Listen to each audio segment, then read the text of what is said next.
Welcome back, everyone.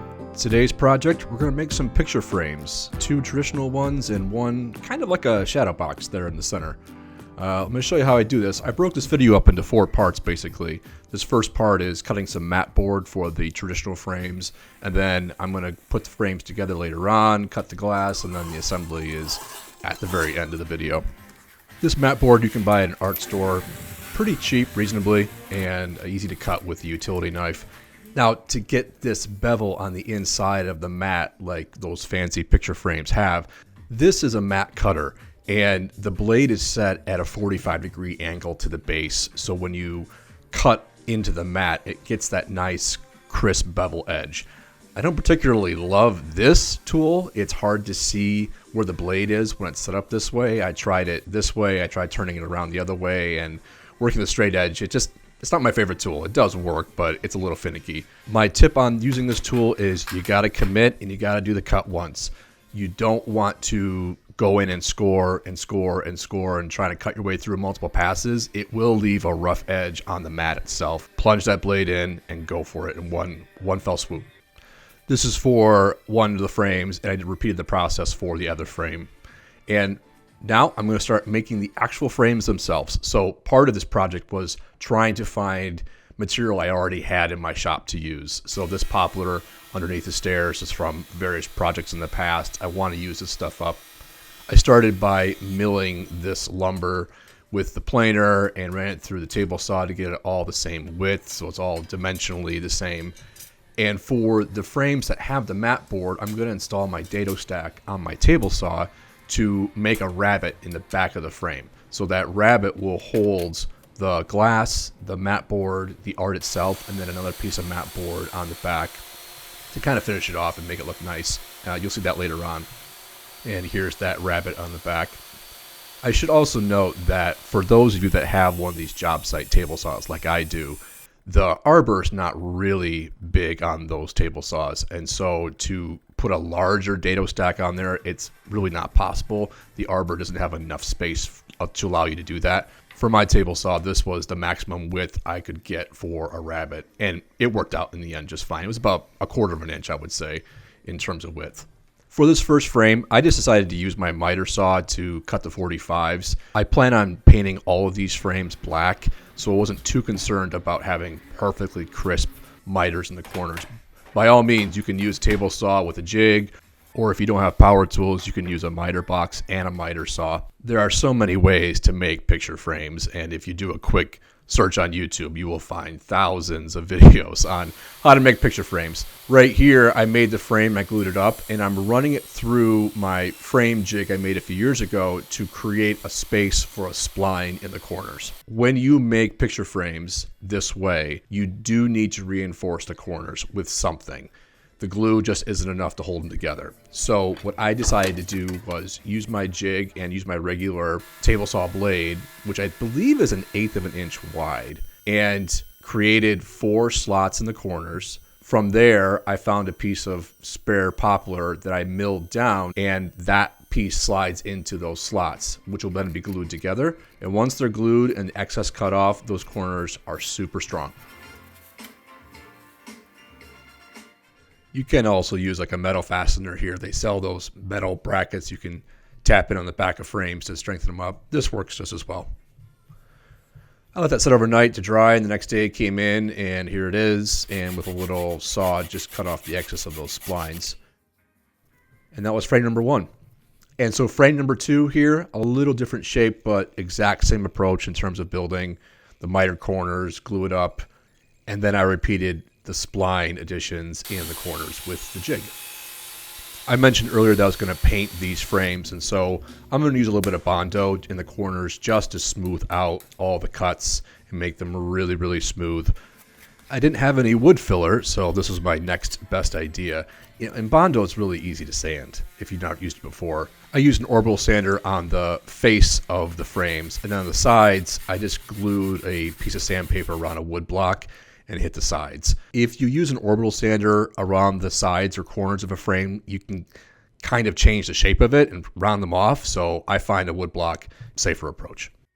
On to frame number 3. This is a piece of art we picked up in Puerto Vallarta. From what we understand is thread that's pushed into wax. So there's this wood backing piece, and then there's a layer of wax on top of that, and then all of this thread is pushed into it. It's not actually sewn, it's just applied, which I'm not sure how that works, but really, really like this piece. So for this frame, what I would like to do is create kind of a shadow box for it. I don't want to permanently attach this art to this piece of backing plywood that I had scrap laying around. I want to be able to have this removable if I ever had to.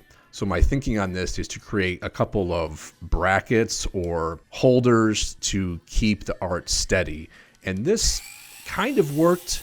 It was the right idea.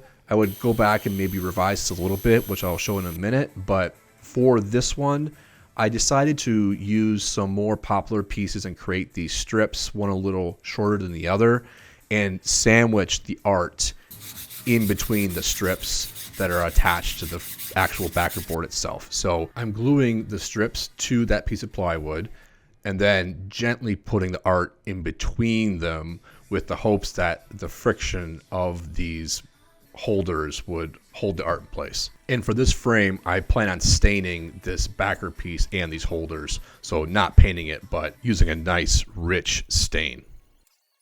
And I'm ready to put some paint and stain on these frames. So the first two frames just get a coat of black primer, and I went over it later with a nice finished coat of black paint. Here's the stain on that third frame, and the poplar and the plywood actually matched really well in the end. It almost looks like the same species of wood, which I'm happy with. For the actual frame on this third piece, again, I want to try and reuse what I have in my shop. This trim was part of the bedroom redo from last year. The last video, the desk I made, that desk is sitting in the room that is entirely green. It was the pre-prime trim that you could buy that I just painted over. I had it and I wanted to use it. I decided to clean it up a little bit and see what I'm working with. So I planed it to get some paint off. I ran it through the table saw to get the other side of the paint off as well. You can see that this pre-prime trim you buy at the big box store is really just small pieces of pine essentially glued together into segments. And since I'm going to paint this frame, I didn't have any worry about trying to hide all the seams. So this is a construction of the third frame. I did not do anything fancy here. I just simply created a box that would hold this backer piece in place and use some glue and brads to make the corners come together. All right, I'm interjecting here because I had a plan for this frame and was to use these pieces that I cut off earlier and put them on top like so, because it is kind of chunky. I think what I'm going to do is scrap this plan altogether and instead put a piece of trim inside of here, like down here, and have this come out and then step down and then come out here. And this new piece would be the stopper for the glass and the art. It's a little less blocky, I think, that way. In this frame, it can stay this thickness, which I think will look nicer in the end. I didn't get any footage of ripping these small strips down, but call it a 1/4 inch by 1/4 inch square, and these get glued and brad nailed into the frame. And this third frame gets sanded and also primed and painted black, just like the other two. So all three frames end up being black. We're ready to move on to part 3, which is cutting the glass. This is going to be a little painful to watch for some of you. As a disclaimer, I'm not a glass cutter. I don't cut glass every day, and this is definitely a relearning of how to use this tool.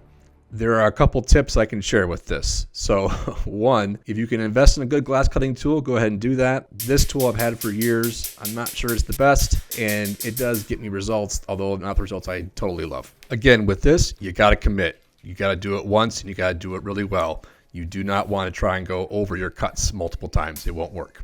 So this first one, do pretty well, except for that right there. A relatively clean break, except for this portion right here, which was a little wavy. All right, so avert your eyes, folks.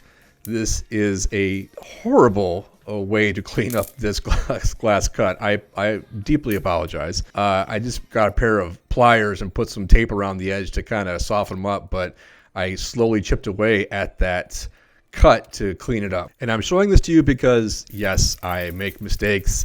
I am not perfect, and hopefully you can learn something from my mistakes here. Here's attempt number 2, and much, much better. I committed on the cut, and it was pretty good, except for this corner. Then I made it worse. The saving grace on this is that rabbit I put in the frames is wide enough to hide a number of sins. It'll hide some of this. Here's attempt number 3. All right. Much, much better. Well, let's see if I've learned anything about cutting glass.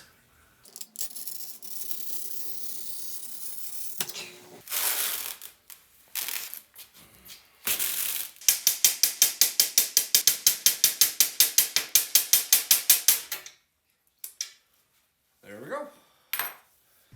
And on to the final part, assembly. Before I wrap this video up, let me show you that little rabbit right here. And there's that corner piece that's just inside of that rabbit. So can't see it from the outside. All good. And I share these mistakes and gaffes so that you can see and you can learn, and with hopes that you can do better than I can on some of this stuff. I by no means do this every day. It's a hobby for me, and I like being able to create and make, and I learn as I go. I bought some of these swivel brackets off of Amazon to hold these frames together. So that piece on the back is another piece of mat board, just like the white on the front. This is a black version of it, and I use that to sandwich everything together, and then these brackets hold everything in place. Here's frame number 2, all said and done. This is a print that we had gotten in Norway, and it's like a block print with ink. And frame number 1 here is a painting that we got in Rochester, New York last year. All cleaned up and ready to go. And finally, frame number 3. So with this, these holders didn't have enough friction to hold the art in place. So my solution, which is not my favorite solution, is to use these brackets on the sides of the holders to kind of wedge the thing in. Not my most favorite execution. It does work. If I had to rethink this, I would probably make a corner type of bracket that's maybe removable that would still allow the art to be removed if we had to. To wrap this one up, I cut some more strips, and I'm attaching those on the back with just some brads, no glue. So these could come off later if we had to, but this holds everything together nice and tight. And here is frame number 3, all set and ready to go.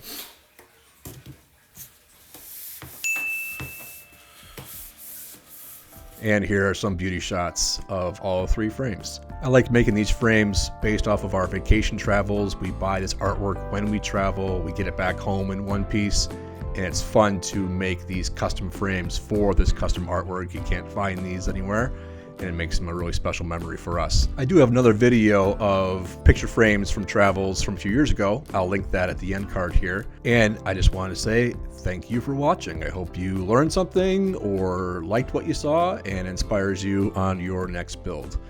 Until the next one, thanks everyone. We'll see you again.